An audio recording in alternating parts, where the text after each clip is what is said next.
The grip can't be like this. Your arms are going to be crossed up.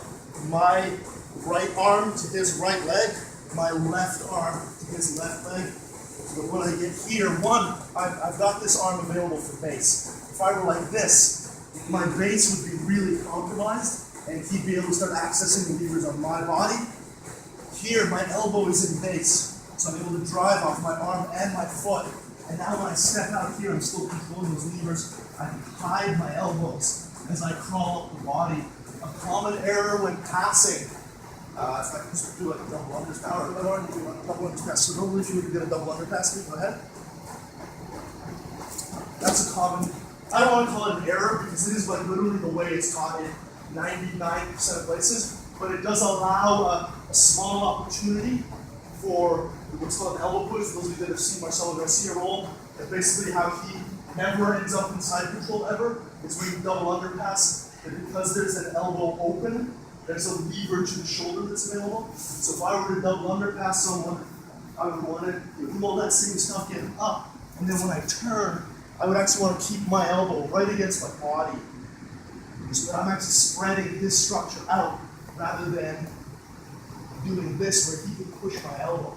Now in the gi, this works a lot better because you can anchor your hand, but in no gi, this is a very tough thing to stop.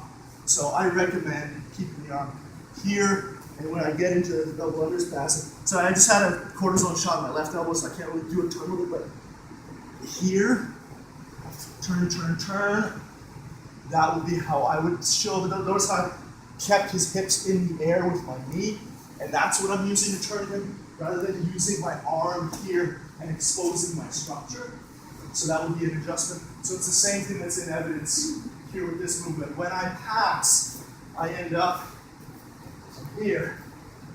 Left arm to his left ankle, right arm to his right ankle. And when I invert and start to push, I'm gonna kick out and hide my elbows so that I don't find myself at any point doing this, or let's say leaving my arm out here, where so you would use this hand for base, and that, yes.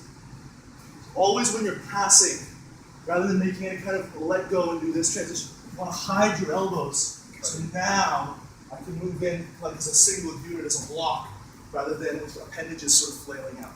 Does that make sense? Cool.